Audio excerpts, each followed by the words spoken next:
puede ser descrita como intrínsecamente feliz o afortunada.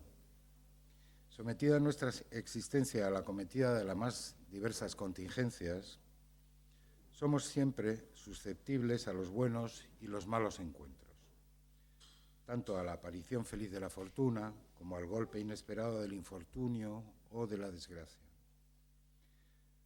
Así, la vida de los adolescentes no carece de dichos encuentros, tanto de un signo como del otro. No obstante, algo realmente crucial viene a hacerse presente durante la adolescencia, algo en una época que Freud denominó pubertad, en un texto que se llama Tres ensayos para una teoría sexual.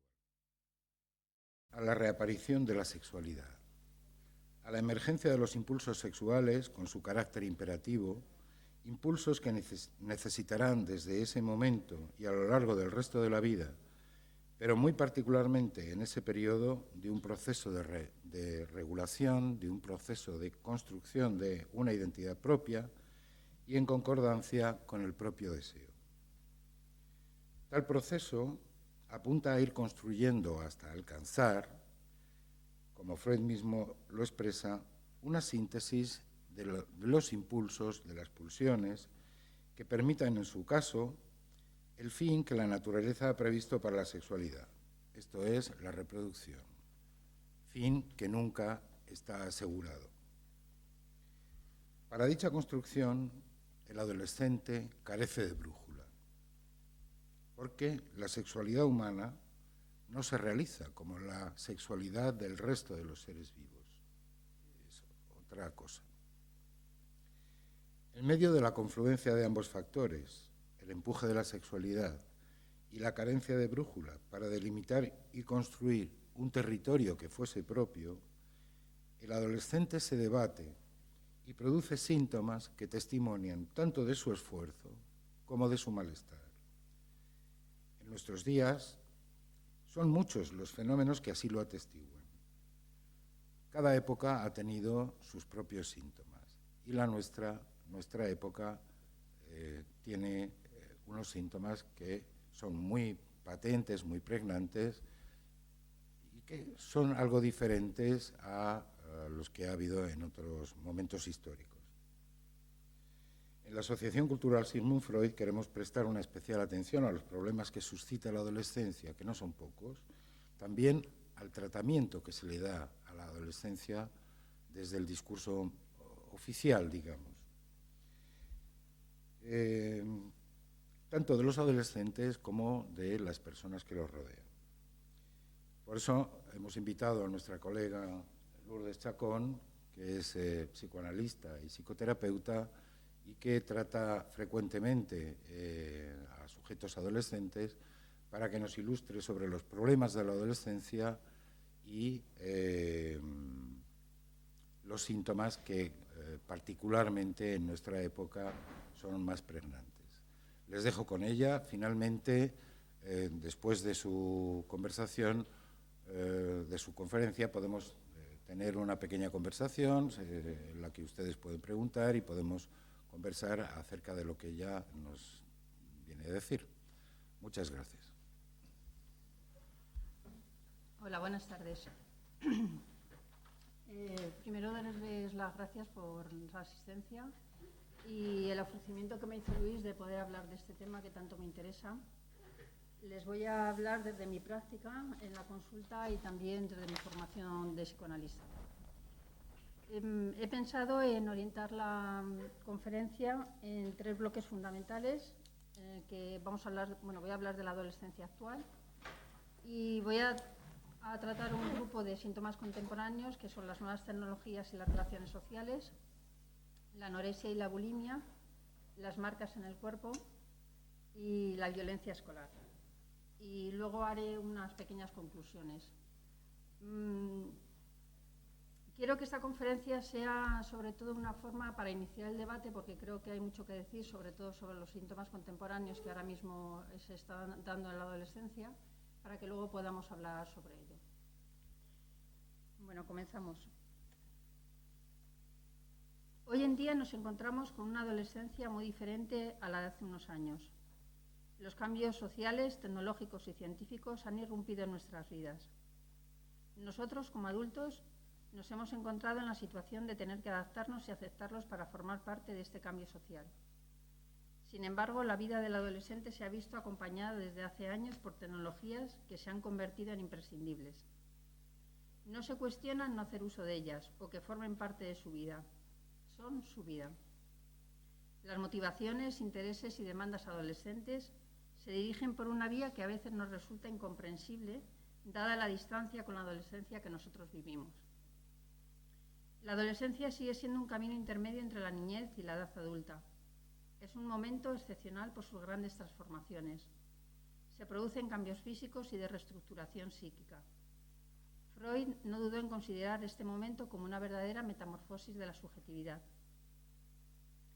El adolescente se encuentra con un nuevo cuerpo, donde surgen nuevas sensaciones y fantasías acerca de qué es ser un hombre y qué es ser una mujer.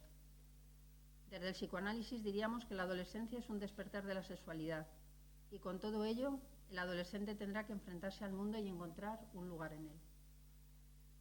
El adolescente busca ser reconocido, ya no es un niño y rechaza ser tratado como tal. El despertar de la sexualidad, como apuntaba, es una prueba de ello. La búsqueda del otro marca los inicios de la orientación sexual, que en ocasiones no es aceptada por los padres y o el entorno en el que se desenvuelve el adolescente. La adolescencia es un momento de búsqueda de aceptación y de acomodación. Un momento en que los hijos no cumplen con las expectativas de los padres, ese yo ideal del que nos hablaría Freud. Es un momento de cambio, de turbulencias y mareas por las que es necesario transitar en busca de su identidad, salir a la sociedad, ese ideal del yo. Cada adolescente es único, aunque presentan características comunes: rebeldía, inmediatez en la demanda, confusión. No hay una adolescencia, sino que tendríamos que hablar de adolescencias. La forma en que cada uno establece lazos con los otros y cómo se vincula con el grupo será diferente y tendremos que respetarles. El adolescente actúa y desde ahí es de donde nos habla. Actualmente nos encontramos con adolescentes más actuantes y menos reflexivos. La palabra en ocasiones queda en el olvido. Actúan y les resulta difícil pararse a pensar, no por deficiencia, sino por inmadurez, porque necesitan poner en acto aquello que les viene al pensamiento. Hay entrada y salida de la información, sin procesamiento y sin tener en cuenta las consecuencias.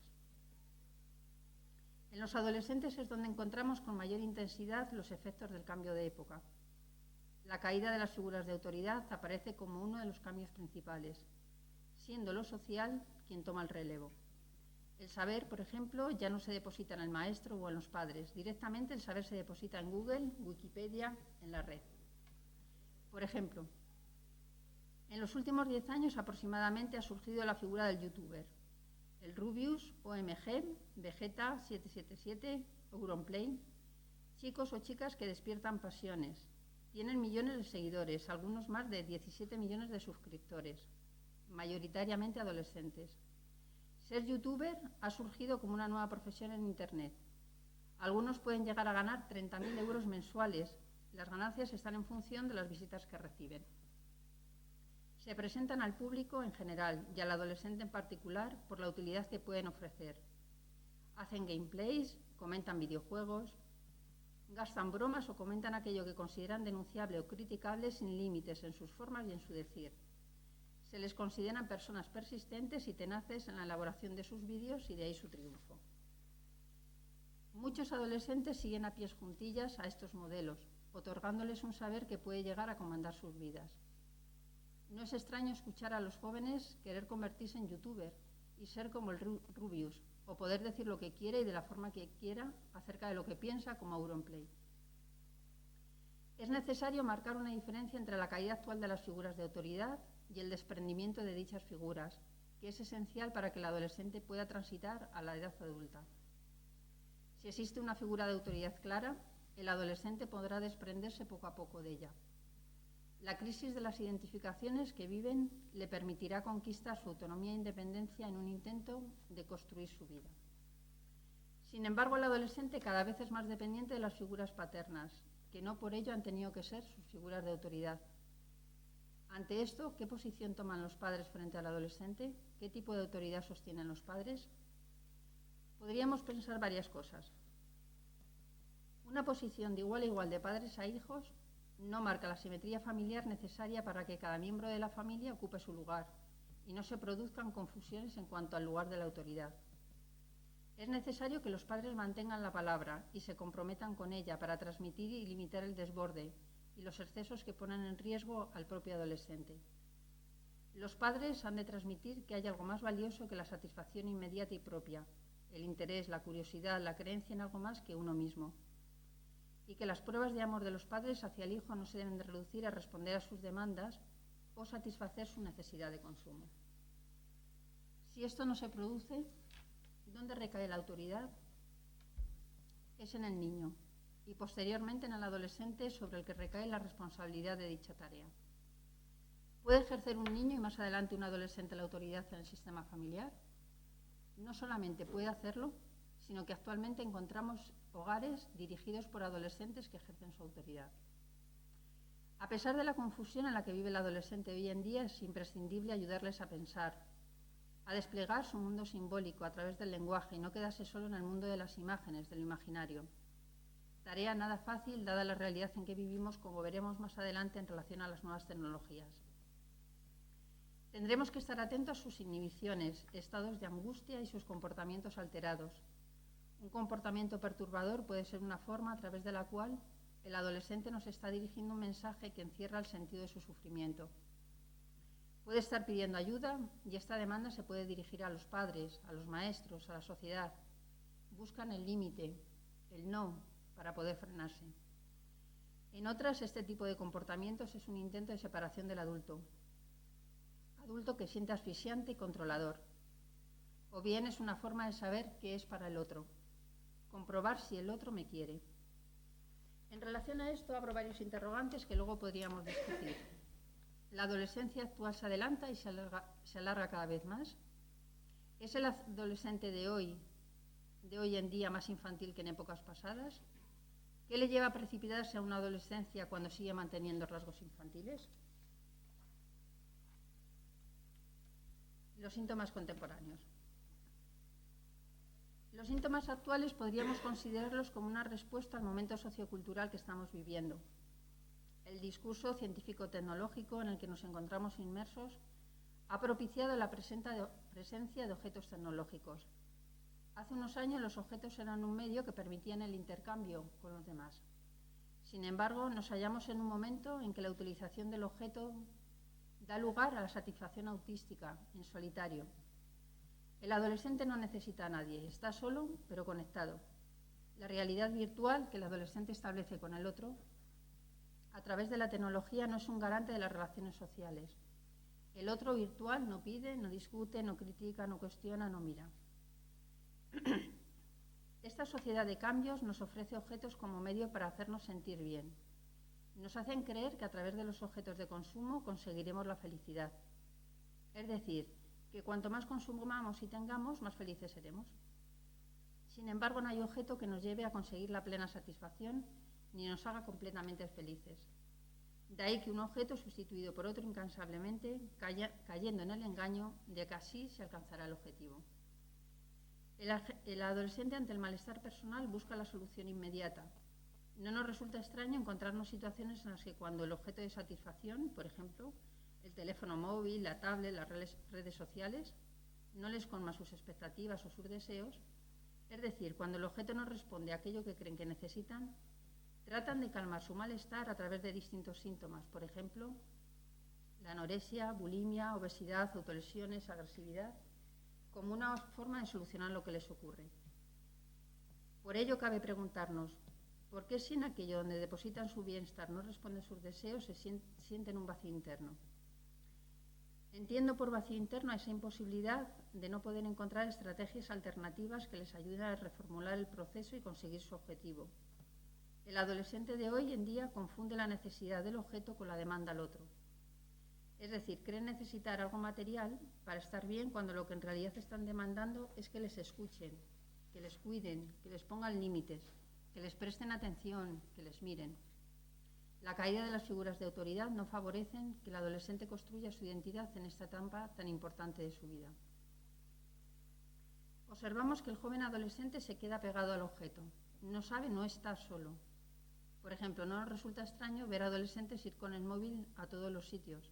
No se separan de él, a no ser que haya una norma que les impida hacerlo. Sin embargo, el adolescente está más solo que nunca, simbólicamente hablando. No pueden no tener. Si no tienen el objeto de satisfacción, sienten que no son. Sin embargo, el tener nunca sostiene al ser. La identidad no se consigue por aquello que tenemos, sino por aquello que somos. ¿Cuáles son los síntomas adolescentes y por qué llamarlos contemporáneos? Los síntomas podemos pensarlos como una defensa frente a la angustia. Los síntomas son un mensaje porque se condensan varios deseos en conflicto. Son inconscientes, es decir, el sujeto no sabe por qué le pasa lo que le pasa. Por ejemplo, el adolescente que se presenta un síntoma anorésico no sabe por qué ha dejado de comer ni qué es lo que encierra su síntoma, aunque lo que sí quieren es estar delgados. Los síntomas contemporáneos agruparían todas aquellas formas que permitan al sujeto adolescente buscar una vía para dar salida al malestar en el que se encuentran. El síntoma sería una solución al sufrimiento. El síntoma contemporáneo es afín al sujeto, es decir, está en sintonía con el yo del sujeto, jugándose el ser, la identidad, en el síntoma. Por ejemplo, soy anorésica, soy bulímica. De ahí la dificultad en la intervención y la resolución de este. La búsqueda de soluciones alternativas ante los conflictos que se le presentan al adolescente, que no sean por vía sintomática, se ve cada vez más reducida. La inmediatez y la exigencia adolescente merman la posibilidad de pensar en estrategias que le permitan afrontar las dificultades. Es decir, les resulta complicado pensar qué tienen que ver ellos con lo que les ocurre y optan por la búsqueda precipitada y sin sentido en el afuera. Juan Mitre, en el libro ¿Qué tanto conozco a mi hijo?, señala: cuanto menos es la capacidad de defenderse de un determinado hecho angustiante por medio de la palabra, más el cuerpo se pone en juego. Y es con esto con lo que nos encontramos. Anorexia, bulimia, autolesiones, consumo excesivo de alcohol, agresividad. A través de estos síntomas el adolescente pone el cuerpo en juego. Utiliza su cuerpo, propiedad privada, marcándole, agrediéndole. La imagen cobra protagonismo. ¿Qué mensaje envía el adolescente cuando pone su cuerpo en juego? Nos muestra el sufrimiento y el dolor que sienten. No ponen palabras a lo que les pasa porque no saben lo que les ocurre, y si lo saben, no encuentran una manera de abordarlo. No soportan el malestar, porque el mensaje que se les ha mandado es: tienes todo para ser feliz. Pero hay momentos en el que ese mensaje no les es suficiente para sostenerse como persona. No conseguir algo conlleva para el adolescente sentir que su vida no tiene sentido. Caen en el vacío de la existencia. No son nadie si pierden o no tienen lo que desean, porque su realidad ha sido que siempre han recibido aquello que querían. No ha habido un no.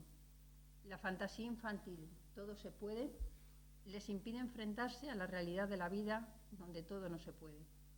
La frustración se impone y les es difícil soportarla. Vamos a ver detenidamente algunos de estos síntomas. Hablaremos de las nuevas tecnologías y las relaciones sociales, la anorexia y la bulimia, las marcas en el cuerpo y la violencia escolar. Las nuevas tecnologías y las relaciones sociales. La tecnología no es buena ni mala si hacemos un uso responsable de ella. Su potencial es enorme y sirve para comunicarnos. Vivimos online, pero igualmente pueden producir síntomas y comportamientos nocivos. Los objetos tecnológicos, teléfonos inteligentes, ordenadores, tablets, PlayStation, se han convertido en protagonistas de la sociedad. Proporcionan inmediatez en la respuesta. Todo es instantáneo. Por ejemplo, con tan solo dar un botón encontramos multitud de información o conseguimos que alguien nos responda a la demanda que le hacemos. No hay espera y, sobre todo, hay una satisfacción personal en la soledad sin necesitar al otro. Graciela Sobral, psicoanalista, en su libro Madres, Anorexia y Feminidad, apunta en relación a las tecnologías que la época privilegia la dimensión imaginaria y el goce autista y estimula la ilusión de que la completud o la satisfacción total son posibles. El mundo de la imagen y del mensaje que se utilizan en redes como WhatsApp, Twitter, Facebook son herramientas que utilizan los adolescentes para establecer un vínculo con el otro. Se provocan, se confiesan, se seducen, se deprimen, se agreden, Muestran cómo son o cómo les gustaría ser y cómo se sienten. Puede ocurrir que el mensaje que envían no se dirija a nadie en particular, sino que lo depositen en las redes sociales a la espera de que haya un otro que les responda. Si no encuentran respuesta, la soledad se hace aún mayor, y si la encuentran, pueden correr el riesgo de que otro alimente su malestar. Por ejemplo, hoy en día son habituales los chats de grupos de chicas y chicos con anorexia aconsejándose acerca de tal o cual práctica para adelgazar. Y si no cumplen con lo que les dicen, deben castigarse con prácticas autolesivas como cortarse o golpearse. Mostrar su imagen en las redes les da constancia de su existencia, de su presencia en el mundo. Parece que no pueden no estar. Si no se hacen presentes, se pierden, se desconectan. Su intimidad es de manejo social. Ya no se escriben diarios, apenas hay secretos. No existen límites entre lo privado y lo público, entre el cuerpo del uno y el cuerpo del otro. Las redes sociales se han convertido en expositores de la intimidad, donde se puede opinar sobre la vida del otro o ser partícipe de sus decisiones. La sociedad de consumo nos promete, como señalaba anteriormente, conseguir la felicidad y el bienestar con los objetos. Bienestar engañoso porque no hay objeto que satisfaga completamente nuestro deseo. El deseo es insatisfecho, es decir, que nunca dejamos de desear. Después de un deseo surgirá otro y así sucesivamente.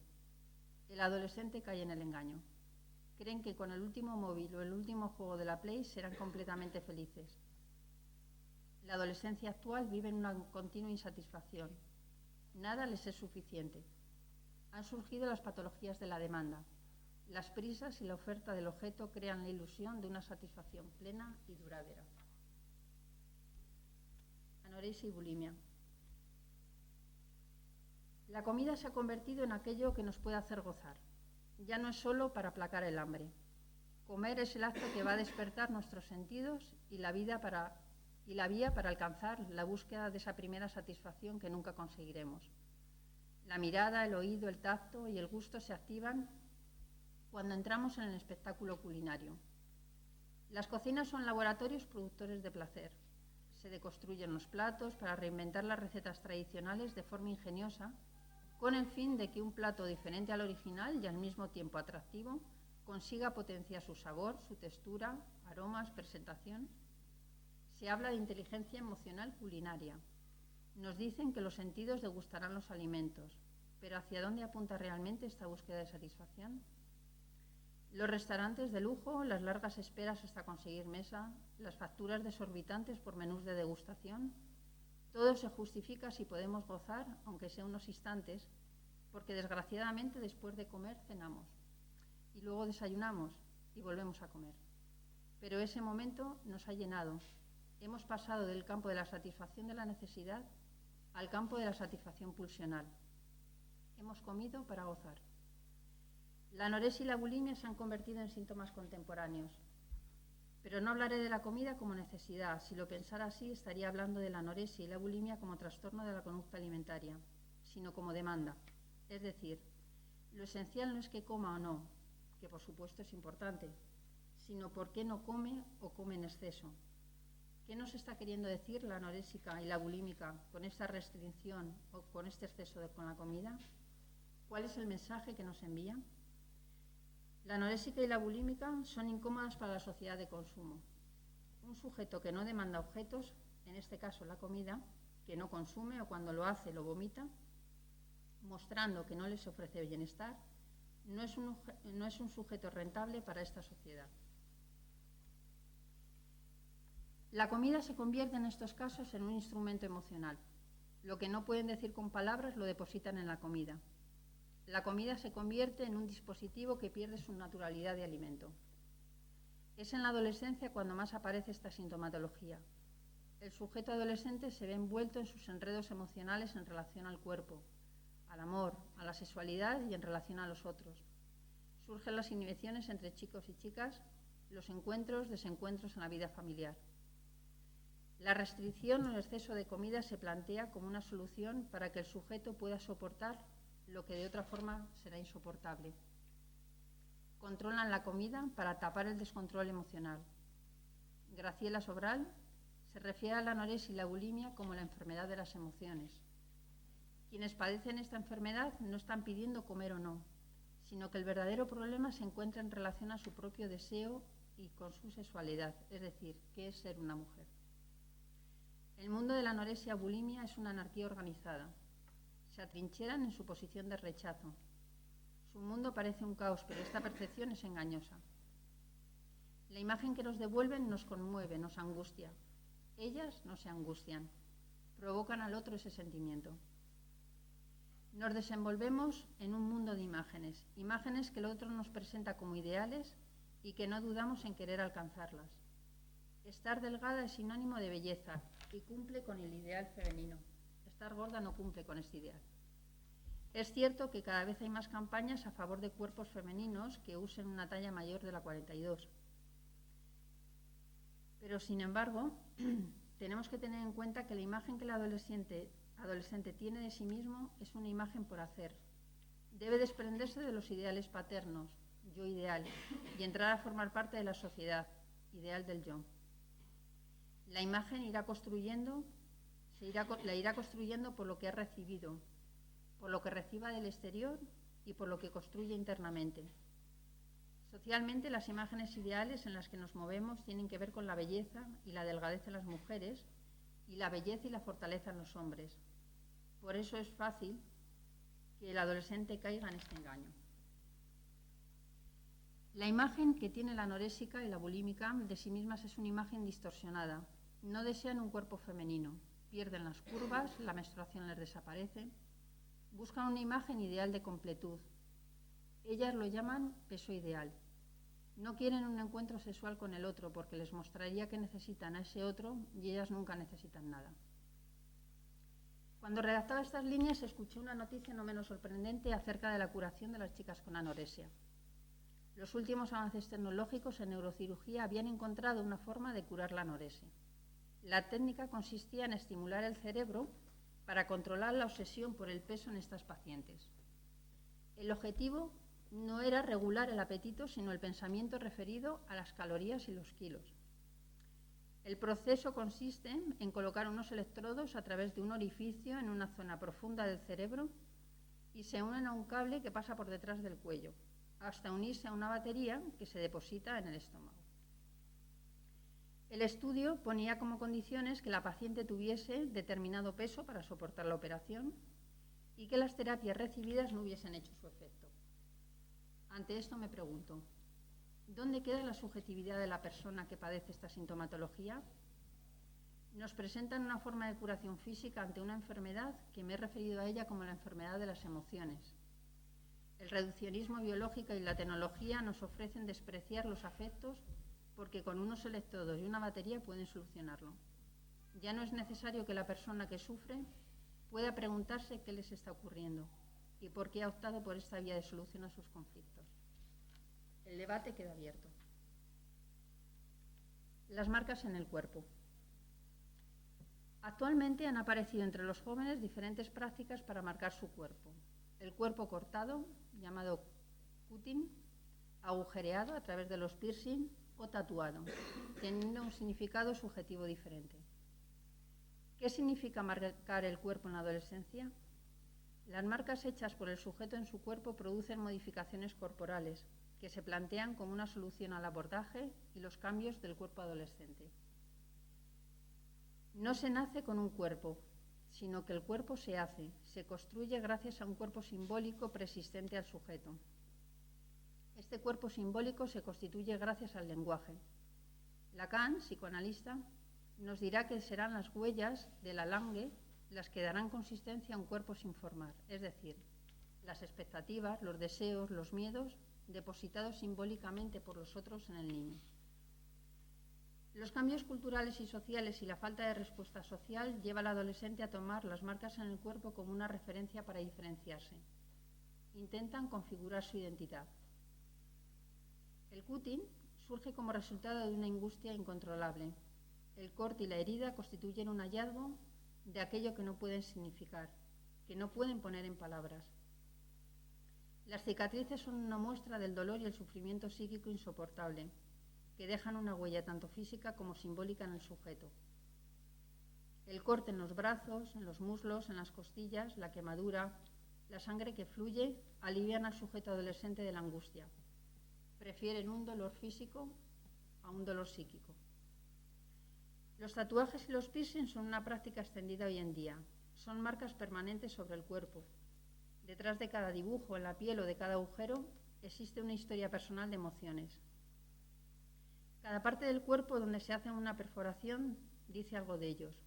Puede ser un adorno o un accesorio sin más, pero también puede constituirse como una forma de individualismo, de desafío a la autoridad e independencia. Cada tatuaje se hace en un momento determinado de la vida, a modo de autobiografía. Adquiere carácter distintivo y modificador. El cuerpo tatuado ya no es el mismo que era. Un tatuaje, una marca que no se puede borrar en el cuerpo, no tiene por qué ser el resultado de una situación de conflicto. A veces viene asociado a ser un complemento estético en el cuerpo, como los piercings. Hay jóvenes que se tatúan dibujos inofensivos y o irónicos, sin ánimo de ofensa ni de rebeldía, sino como una señal de sus preferencias, de su historia, como una forma de autonomía. El tatuaje se convierte en un síntoma cuando por parte del adolescente surge la necesidad de dibujar en su piel aquello con lo que se identifican. La marca se convierte en un distintivo que les permite mostrar aquello que son pero sin palabras. Es una rebeldía en silencio. El pensamiento sería, refiriéndose al tatuaje, yo soy eso y todo lo que representa. El tatuaje se puede convertir en algo adictivo e incluso masoquista, como una forma de autoafirmación narcisista. Por ejemplo, en el caso de las chicas con anorexia y bulimia, entre ellas se denominan en las redes sociales Ana y Mía. Ana representa la anorexia y Mía la bulimia. Se consideran princesas si siguen las pautas que marcan en el decálogo de Ana y Mía para adelgazar. Si no lo consiguen, no son princesas, y comienza toda una lista de insultos y menosprecios dirigidos a su cuerpo, a su imagen, a su persona. Se tatúan, entre otras cosas, plumas, jaulas con la puerta abierta, como signo de ligereza y de libertad cuando alcanzan lo que llaman el peso ideal, o una corona en la muñeca como muestra de que son una de ellas, una princesa. Se puede encontrar en la web el siguiente testimonio de una chica anoréxica en relación a su tatuaje. El tatuaje es una forma de descargarse, implementándose un dolor que vale la pena, una liberación que llevarás toda tu vida en el cuerpo y sentirás cada vez que mires el tatuaje. Al menos eso es lo que me pasa a mí. La violencia escolar. Actualmente nos encontramos distintas formas de agresividad. El bullying o violencia o acoso escolar, discriminación, homofobia, violencia de género y el maltrato físico. Me voy a detener en el acoso escolar, siendo una de las formas de agresividad que más se está repitiendo entre los jóvenes entre los 10 y los 15 años. En España nos situamos entre el 3 y el 10% en tasa de acoso en las escuelas. La clase social no es un condicionante ya de violencia, al igual que tanto chicos como chicas pueden ser acosadores y acosados. El acoso suele producirse de igual a igual en edad, pero se produce una situación de desigualdad entre el agresor y la víctima, en donde esta última muestra dificultad en defenderse. El pacto de silencio se impone como norma, sobre todo en la preadolescencia, y romper dicho pacto supondría transgredir cierto código de honor, como apunta José Ubieto. Las consecuencias de la violencia escolar se pueden manifestar en la víctima de forma física, dolores de cabeza, de estómago, mareos, y de forma psíquica, soledad, depresión, nerviosismo, ansiedad, ideas de suicidio. La situación de acoso reúne a tres integrantes: el acosador, agresor, el acosado, víctima, y los observadores, público pasivo, del que depende en muchas ocasiones el mantenimiento del acoso. El patrón dominado, discurso del amo y el esclavo, siguiendo uno de los 4 discursos de Lacan, es el que gobierna esta situación de agresividad. El sujeto acosador coloca en el lugar de objeto al sujeto acosado, objeto al que trata como quiere y del que se garantiza que no va a recibir respuesta. El sujeto acosado queda desinvestido de toda subjetividad, es un objeto. En el acoso escolar, la víctima muestra al acosador aquello que quiere ser y no es, o que le da miedo ser. Por ejemplo, debilidad, homosexualidad, ser causa de deseo del otro, por ejemplo, ser la elegida por un chico, despertando en él su ira.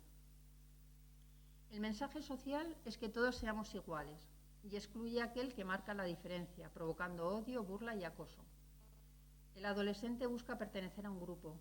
La pertenencia le otorga identidad. Quiere ser como todos y no quiere sentirse excluido ni rechazado. Por ejemplo, muchos de ellos prefieren callar y ser cómplices para no ser víctimas como los acosados y por tanto ser excluidos. ¿Por qué el acoso escolar se ha convertido en uno de los síntomas contemporáneos? Podríamos hablar de 3 factores fundamentales, algunos de ellos se repiten en los síntomas anteriormente vistos. Decadencia de las figuras de autoridad, predominio del mundo de las imágenes, la filmación de palizas y la difusión en las redes sociales contribuye a la satisfacción del agresor de ser mirado y ser reconocido por otros.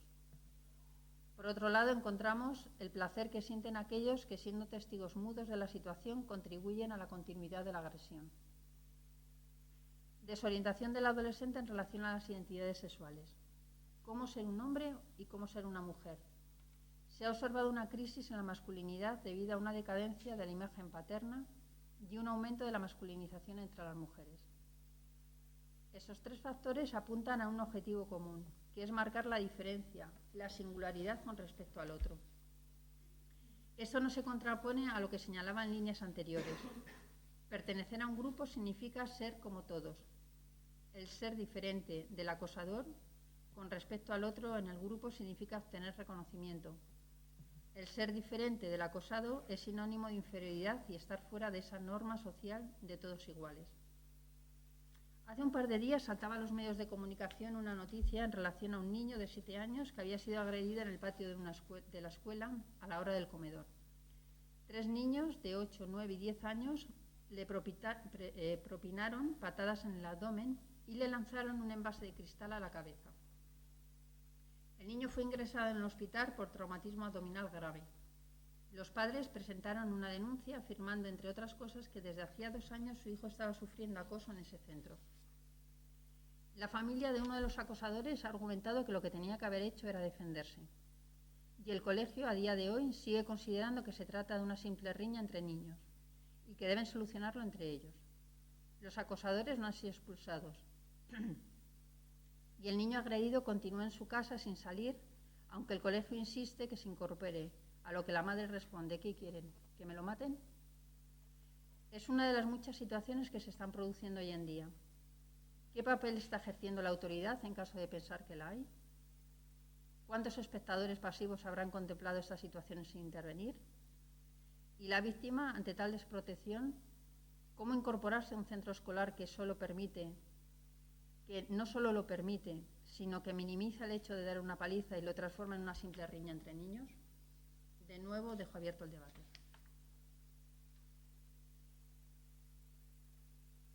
Y a modo de conclusión, la sociedad contemporánea se caracteriza por el exceso de individualismo, el desarrollo, el consumo desmesurado y la exagerada permisividad.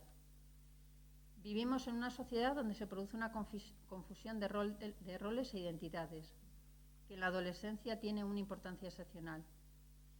Hay una dificultad de asumir por parte de los padres la autoridad, y ello dificulta el paso del adolescente por esta etapa.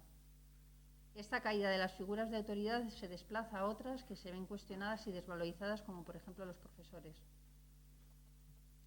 El adolescente ha roto con el lazo social. La apatía, la indiferencia, el aburrimiento surgen como defensa, respuesta o síntoma frente a ese vacío. Nos encontramos a un adolescente desorientado, que utiliza los objetos de consumo, las marcas en el cuerpo o las nuevas formas de pertenencia como forma de familia para sustituir la falta de ideales. Prima lo imaginario sobre lo simbólico. Las nuevas tecnologías se emplean para crear hipotéticos lazos sociales en una sociedad donde, como he señalado, predomina el individualismo y el empuje a gozar. El empobrecimiento del orden simbólico de las figuras de autoridad, o como diría Lacan, la caída del nombre del padre, favorece la aparición de una sintomatología entre los adolescentes donde el cuerpo se pone en juego y el pensamiento queda en un lugar secundario. Es necesario que encuentren formas diferentes de defenderse de la angustia, utilizando la palabra como medio para entender qué les está pasando.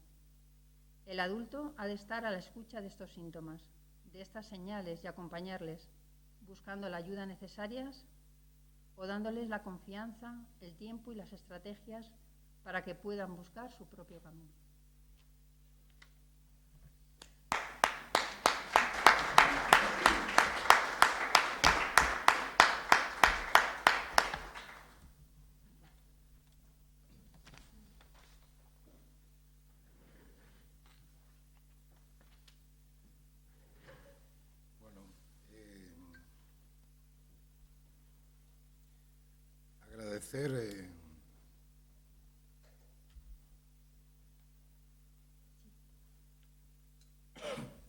Agradecer el trabajo de Lourdes, que me parece un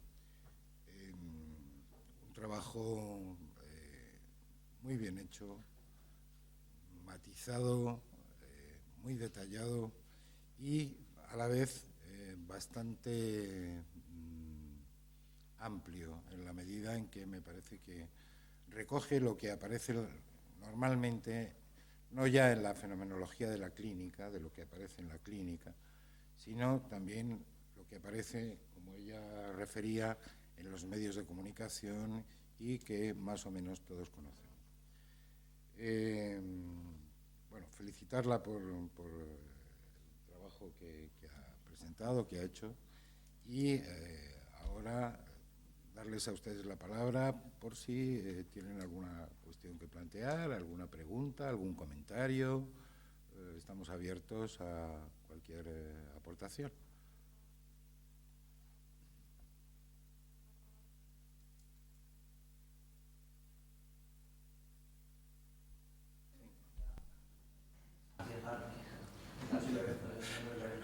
Vamos a tomar la palabra, siempre es buena cosa.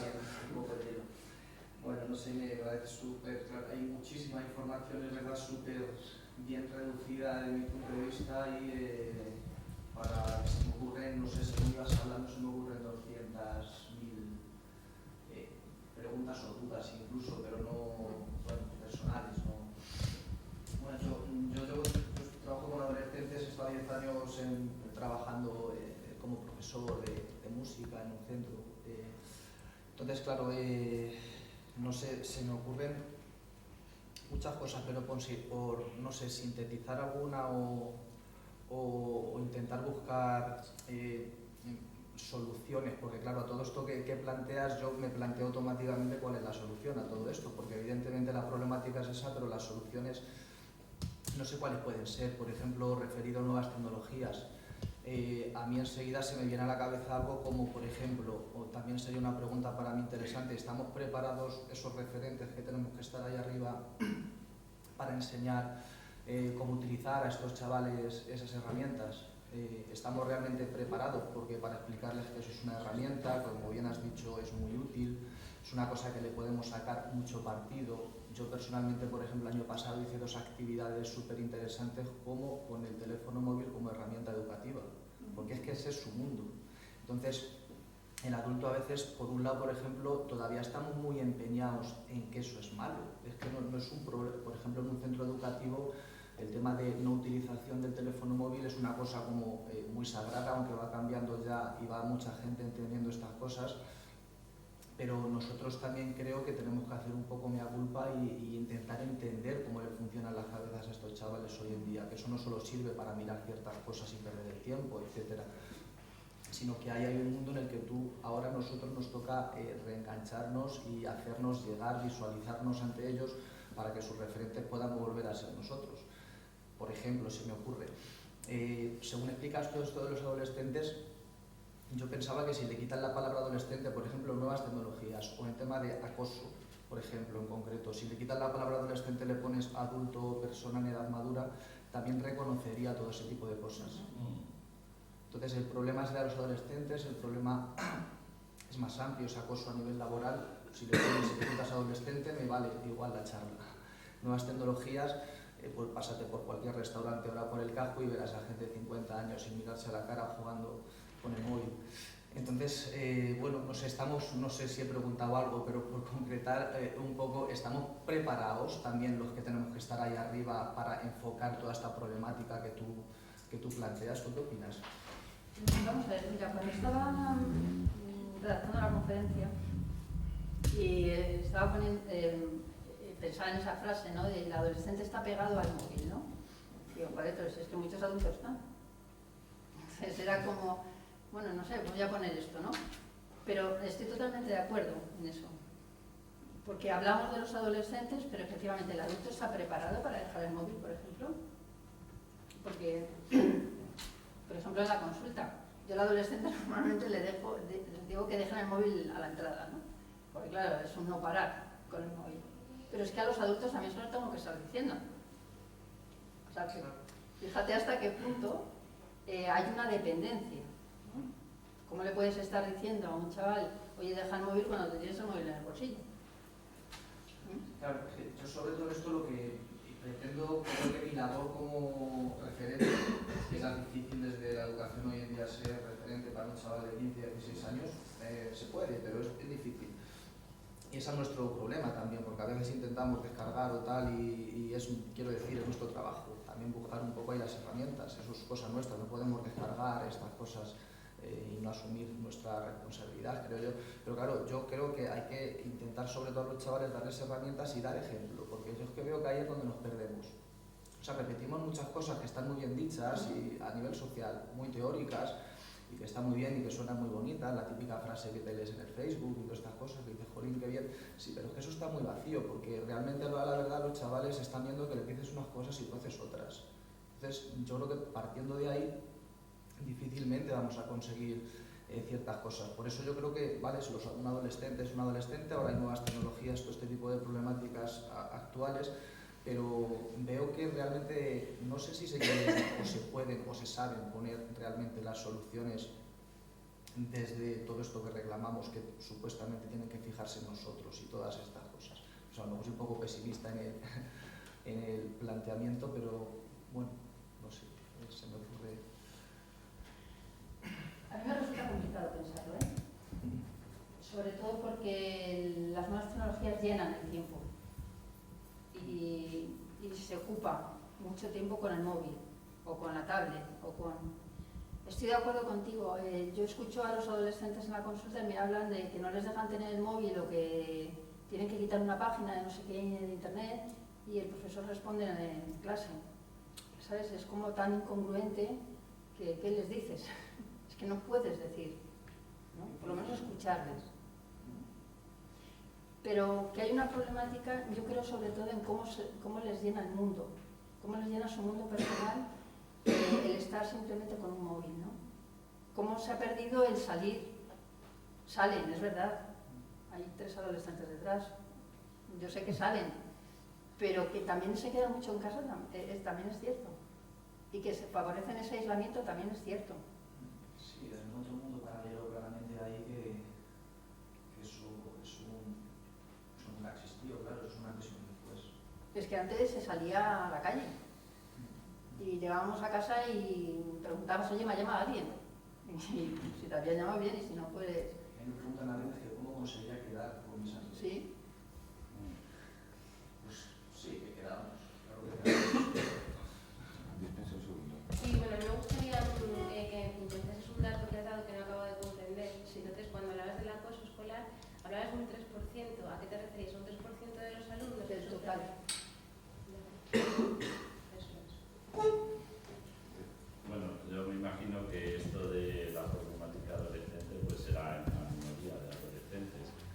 Yo lo que creo es que lo que se ha perdido es la capacidad, o sea, subjetivamente los adolescentes creo que ven muy difícil el simbólico, creo que el imaginario colectivo o lo simbólico colectivo permanece como hace siglos, es decir, más o menos sigue siendo pues casarse, tener una familia, poder tener una vida aceptable para ti, para tus hijos y un poco pues en ese sentido, como ha sido toda la vida, más o menos ese referente aún permanece en la sociedad actual como referente máximo general. Entonces yo creo que los adolescentes actualmente, como el mundo está bastante más difícil que antes era más fácil, pues te ibas con el padre al campo y lo conseguías, encontrabas la novia en tu pueblo, en el pueblo de al lado, o tenías hijos y podías un poco, pues, o sea, era un objetivo que los adolescentes antiguos de hace tiempo, de nuestra época o anteriores, pues lo veían relativamente sencillo.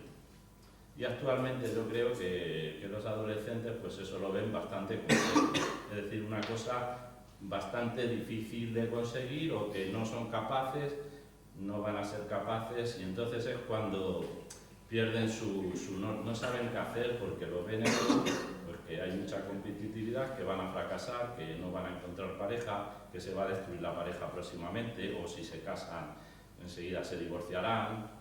Los hijos es muy difícil tener hijos porque es difícil alimentar. Yo creo que ellos eso lo perciben como una dificultad, y por eso yo creo que el número de adolescentes que desencadenan problemas es mayor porque no pueden cubrir los objetivos marcados socialmente, simbólicamente. Creo que eso es una cuestión que no sé si estaréis de acuerdo o no tengo ni idea. Y otra cosa importante es el de los acosadores. A mí eso es que me revela, yo no lo entiendo. Es decir, eso hay que cortarlo, pero radicalmente. Eso no se puede quedar la sociedad de manos cruzadas en ningún caso, porque si no, esos se convierten en monstruos, y si no se convierten en monstruos, pues van a seguir acosando de todas formas hasta que ellos cambien porque sí. Es decir, eso hay que cortarlo radicalmente. Si hay unos niños que acosan, se los cambia de colegio a esos, a los acosadores. Y si hace falta castigar a los padres, se les castiga económicamente y duramente. No cárcel, pero económicamente fuerte. Y entonces verás cómo se acaban los acosadores, creo yo. Normalmente quien se tiene que ir del colegio es el acosado. No, pero no, pues eso hay que cambiarlo, darle la vuelta a todo. Ya, pero la realidad es esa hoy en día. No, pero es que eso hay que, pero es que eso van a seguir más acosadores. Así de claro, va a haber cada vez más acosadores. Sí, o van a seguir en su... Eso es obvio, si es que eso es de sentido común, no hace falta ni ser inteligente ni ser nada. Es sentido común, ni saber más de nada. Es el sentido común, si es que es de cajón, en mi opinión. Pero, y si es de cajón, ¿por qué no resulta tan difícil eso? ¿Qué es lo Pues que está porque pasando? hay unos elementos políticos, unos lobbies absurdos de la libertad, de no sé, unas tonterías que ahí están en la sociedad actual. Y esa es la realidad, que nadie lo dice. No sé por qué, si no es caro decirlo, yo lo estoy diciendo aquí y a mí, en mi opinión, que igual me equivoco. No, está muy bien tener una opinión y ponerla al debate, es de lo que se trata. Puede ser que me equivoque, pero claro. Los hechos son los hechos. Y estoy de acuerdo con usted, por supuesto. Sí. Yo creo que la solución no debe ser tan fácil cuando, como tú has dicho, no está funcionando de forma tan fácil, ¿no? Y yo creo que el acosador no es acosador por su entorno, o sea, por su entorno en el que se encuentra en ese colegio, o por esas personas, y porque el acosado es ese justo.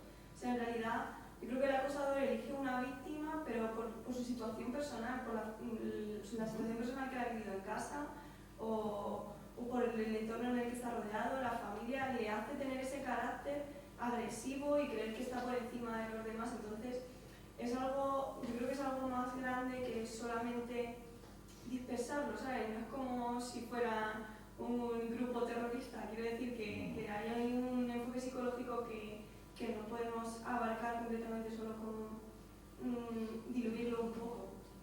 Bueno, más que nada desde el punto de vista conductivista, es decir, pues si obtiene una recompensa de su conducta que se le deja en el colegio y encima crece, ahí le ponen la alfombra, pues desde luego esa conducta la va a aumentar. Si en vez de la alfombra se le excluye, se le dice, no, pues tú ahora vas a ir a este colegio, y como si irás y al padre, igual, se le castiga su acción, y como usted no corrija al hijo, va a ser castigado el padre, y entonces ya cambia el tema, ya su ego y todo el éxito que consigue y todo lo social se termina, porque ya no queda como vencedor, sino como perdedor. El problema es que queda como ganador, y eso refuerza su conducta. Bueno, eso es conducta, no todo es conductivismo, pero hay cosas que son de cajón, en mi opinión, que no lo sé. La verdad es que el asunto es muy interesante, pero lleva, porque lo que expresaba Lourdes era que precisamente en el caso al que se ha referido, el niño de Sevilla, Sí. este niño, la escuela ha minimizado completamente no es la única ocasión. Puedo dar testimonio de haber tenido casos en los que las escuelas tienden a minimizar el asunto, es una cosa de niños.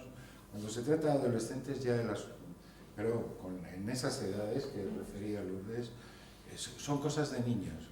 Y sí, pero efectivamente son cosas de niños.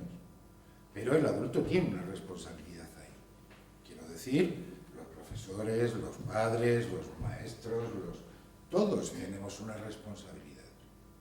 Pero estamos también respondiendo un poco a tu intervención, que me ha parecido muy a flor de piel de cómo son las cosas, ¿no? Estamos en un tiempo, en una sociedad que, como decía Lourdes, la figura de autoridad se ha diluido. Se ha diluido. Por situar la cosa desde la Ilustración, por ejemplo, ¿no? Ha habido un proceso cada vez más, digamos, en este proceso de democratización hemos confundido la democratización, parece que hemos confundido la democratización con la pérdida de referentes de autoridad. Autoridad no quiere decir potestad. No quiere decir yo soy el que mando, no quiere decir restituir un amo. Pero sí tenemos que encontrar figuras de autoridad, ¿no? Que realmente puedan ser referentes. Y esto es algo que, bueno, usted ve la televisión como la veo yo y todo el mundo, y lo que prolifera. Yo me acuerdo, claro, tengo una edad suficiente como para acordarme del Estudio 1, por ejemplo. No sé si usted, supongo que se acordará. Bueno, el Estudio 1 era un programa de teatro, ¿no? Y sin embargo, ahí se muestra problemas humanos, soluciones humanas, referentes, de algún modo referentes. Permiten una conversación, restituir lo que Lourdes llamaba el valor de la palabra. Pero ahora estamos todos prendidos de la televisión y del Gran Hermano. ¿Y de qué se trata en el Gran Hermano? Bueno, obviamente, nada que tenga que ver con la más mínima idea de autoridad, sino más bien con una idea de individualismo extremo basado en rasgos absolutamente bordeando la perversión, literalmente, ¿no? Donde nada puede ser referente de nadie, no constituye ideal para nadie. Los ideales han caído y estamos en esas. Es verdad, para los profesionales, para los profesores, esto supone un gravísimo problema, porque ellos, disculpa, voy a simplemente a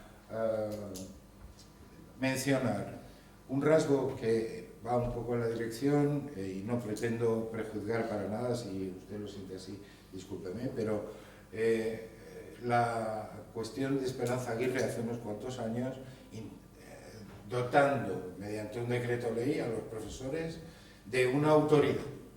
Tuvo que ser mediante un decreto ley que se dotase a los profesores de las escuelas del rasgo de autoridad. Mire, usted y yo seguramente estudiamos en una escuela en que no hacía absolutamente ninguna falta eso. Ya sabíamos quién era la autoridad. No había que poner... Pero había como un traspaso de poderes, ¿no? Porque en casa sabíamos quién mandaba y tú ibas al colegio y sabían, el profesor es el que mandaba. No se cuestionaba ese tema. Claro. Y es que esto es algo que se está cuestionando. Sí, no, Y me llamó mucho la atención. Los profesores es... Me ha llamado mucho la atención, y ahora, bueno, había una palabra pedida por allí, ahora te doy a ti de nuevo la palabra, pero me ha llamado mucho la atención porque yo en mi práctica no me he tropezado con casos así, pero de niños que dirigen una familia. Me lo creo, lo creo porque he leído en distintos medios de comunicación de pronto familias, madres, padres, acudir a la policía para que les defiendan de un niño, de un chico adolescente. Con lo cual cual, efectivamente, debe ser algo que se produce en la realidad. Porque la policía en ese momento no solamente defiende a los padres, sino que marca la ley. Y esa es la ley que puede parar al adolescente, pero fíjense hasta dónde tenemos que llegar, que tienen que llamar a la policía. Había una palabra pedida por allí. Sí, bueno, lo mío no tiene que ver con la autoridad. Lo que sí que quería abordar era el tema de, otra vez, del acoso. Que el acoso no solo se practica en las escuelas. Quiero decir, ahora también hay herramientas, como aquí ha dicho usted, las nuevas tecnologías, que facilitan muchísimo el ciberbullying.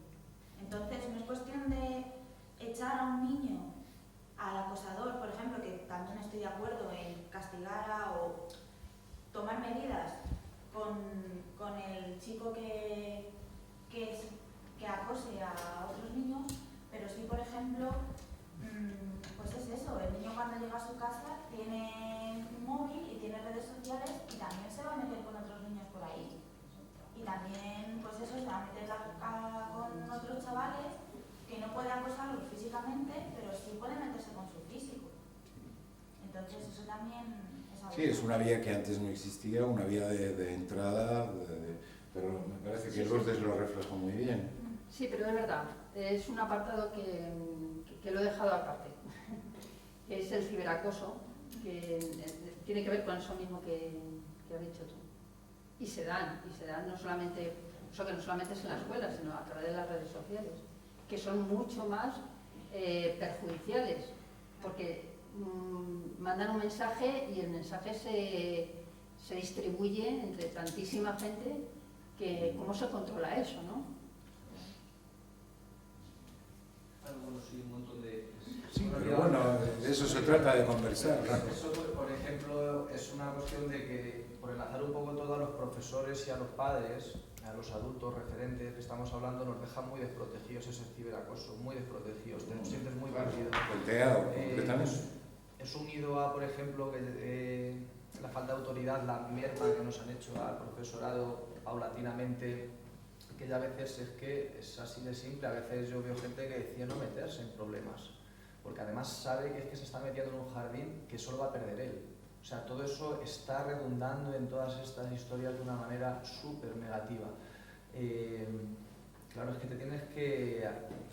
Yo muy recientemente de ciberacoso tuve un caso que me tuve que mojar mucho, pero claro, tienes que mirar a un chaval que no te respeta a los ojos con el móvil del otro niño después de mover Roma con Santiago y decirle, caballero, si esto no se soluciona aquí, se lo va a solucionar usted delante de un juez de menores. Y tienes que querer meterte mucho a fondo. Si luego tú sintieras que estás respaldado con estas cosas por familias, por autoridades, por legislación, pero claro, que nos estamos quedando así, incluso padres viniéndote con muchas, es cierto, muchas leyes, tal, como si tú estuvieras ahí, como si a mí no me doliera la cabeza todo el día para intentar educar gente, que no somos guarderías, educar gente.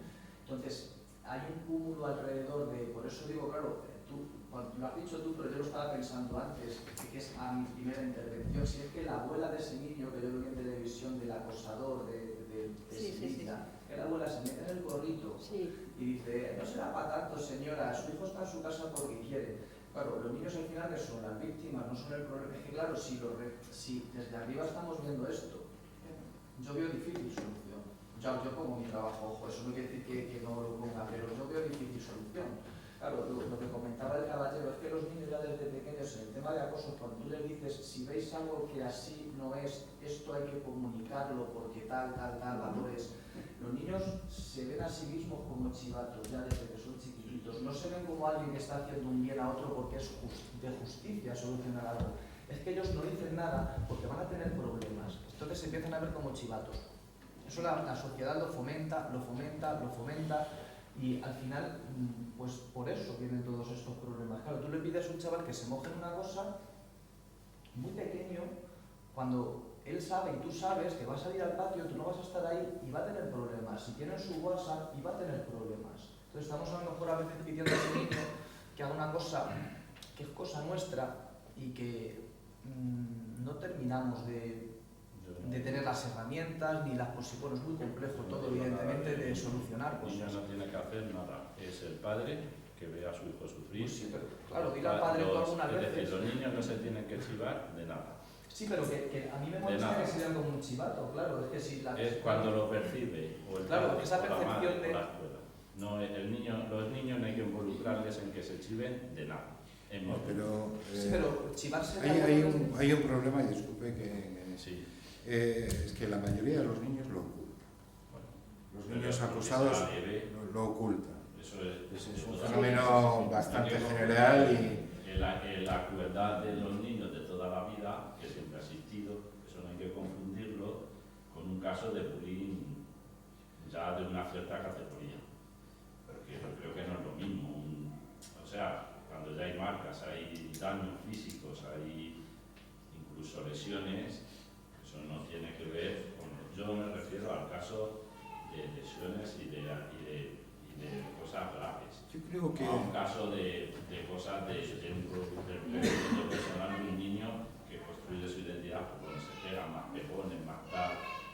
Yo creo que eso no lo definen los niños chivatos, sino que lo debe definir la sociedad y pues los profesionales, que para eso están y no lo debe definir ningún niño. Quería comentar Y quitar una cosa un poco al hilo de esto, y me parece una idea interesante para debatir, porque seguramente usted y yo hemos visto hace muchos años, ahora no sé si se ve esto, yo no lo veo, una escena en la que alguien camina por la calle, un adulto, quiero decir, ve a unos chicos regañando y antes se intervenía y se separaba. Esto ahora no sucede. Si antes eso ahora tienes que estar dispuesto a pegarte con él. Claro, exacto. Si no, no lo puedes. Es decir, Yo me meto alguna vez. tú preguntabas... Sí, pero tienes que estar dispuesto a que eso es una opción. Claro, Sí. tú preguntabas por las soluciones. Bueno, es delicado pensar en las soluciones y proponer soluciones, porque a veces lo que hacemos es crear ideales irrealizables. Yo apelo a algo que me parece que está todo el tiempo dando vueltas en el debate, pero no se ha nombrado, que es a la idea de responsabilidad. Me parece que cuando indicabas el caso, tu caso, ¿no? Lo que estás haciendo es el ejercicio de la responsabilidad. Y lo que hemos hecho, muchos, a lo que asistimos cada vez más, es a una suerte de dejación de responsabilidades por parte de los adultos. Esto es lo que Lourdes mencionaba como la caída del nombre del padre. El padre es el que dicta la ley. Y cada vez participamos menos en el mantenimiento del orden de la ley. Nos inhibimos más, no queremos saber más de esto. Es decir, renunciamos a la responsabilidad que como adultos en general tenemos. Esto en el campo educativo es absolutamente evidente en mucha gente, igual que es muy evidente cuando alguien se implica y es capaz de constituirse en interlocutor, pero interlocutor quiere decir alguien que habla y que escucha, es decir, que da lugar a la palabra del otro. Entonces, los efectos se dejan notar seguramente muy rápidamente. Particularmente en la adolescencia, por una cuestión que Lourdes traía aquí, y es que los adolescentes están a la busca casi desesperada de referentes. A la búsqueda de referentes cuando se les da uno que tiene un mínimo de autoridad, que les permite expresarse libremente. Expresarse no es pegarse, es expresarse, es decir, sus inquietudes, que les da un lugar. En tanto que sujetos de la palabra, esto atempera muchas cosas y depende efectivamente de la responsabilidad y de cada cual. Pero es verdad que la responsabilidad de cada cual se ejerce frente a la angustia que el otro ejerce. Es decir, que hay muchos docentes que están angustiados porque no saben cómo hacer frente a eso.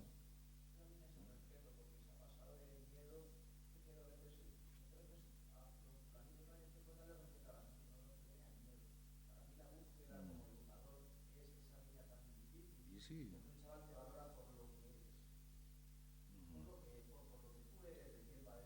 les puedes transmitir, claro, sí.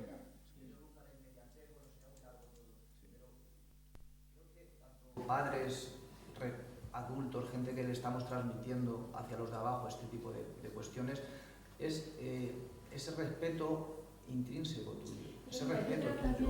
También que hay un tema importante y es no solamente el respeto que te pueden tener a ti, sino el respeto que tú les tengas a ellos. Ah, por supuesto, es una regla fundamental. En el momento en que ellos ven eso establecido, normalmente, hombre, hay de todo, ¿no?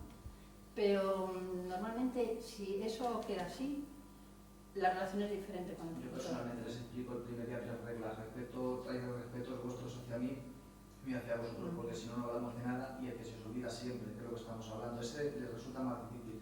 Entre iguales, entre vosotros. Si esas 3 reglas se cumplen, todas las autoridades, pum, eso siempre pum. Si esas 3 cosas se cumplen, todo funciona bastante, creo que bastante. Efectivamente, eso tiene, me parece que el nombre del ejercicio de la responsabilidad. Es verdad que estamos en una época que, bueno, Jacques Lacan, a lo largo de su enseñanza caracterizó de muchas formas, pero sobre todo como algo que seduce fácilmente, la época de los derechos. Estamos en la época de los derechos. Todos tenemos derecho, pero el derecho al que apelamos es el que Lourdes decía, es derecho al goce, a gozar, a disfrutar. Y esto no tiene fin. Entonces, y de esto se sirve todo el discurso capitalista, no es política, es el discurso que tenemos, ¿no?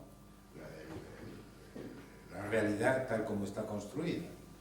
Entonces es un móvil, pero a los 6 meses es eso, obsoleto, y tenemos otro, y no sé qué, y no sé cuántos, y estamos en esta suerte de espejismo permanente, ¿no? ¿Por qué tenemos derecho a eso? ¿Por qué está establecido como principio que tenemos derecho a eso? Cuando del otro lado, del lado del esfuerzo al que apelan unos y otros, como si pudiera influir o inducir en los chicos así como así, ¿no? El esfuerzo, la capacidad de esfuerzo, sí, en las familias pues se apela lo decía Lourdes muy bien, ¿no? Que uno es poner límites, no todo es posible, no todos los aspectos te son posibles, y para los que te son posibles hay que esforzarse, ¿no? Pero a lo que asistimos también es cada vez más a una desestructuración de muchas familias, ¿no? Donde nada de esto se transmite, y muchas donde en algunos casos que se transmite no se entiende como tal. Digamos que aquí estamos en el juego de equívocos Y sobre todo porque cuando llega la adolescencia y aparece el no de los padres, porque claro, cuando son pequeños, bueno, porque son pequeños, porque se transmite más, pero cuando llegan los 14 años, o los 13 años, o los 12, cuando empiezan los padres a decir que no, ahí se revuelven y empiezan los problemas. Pero es que no ha habido un no anterior, es que no ha existido ese no.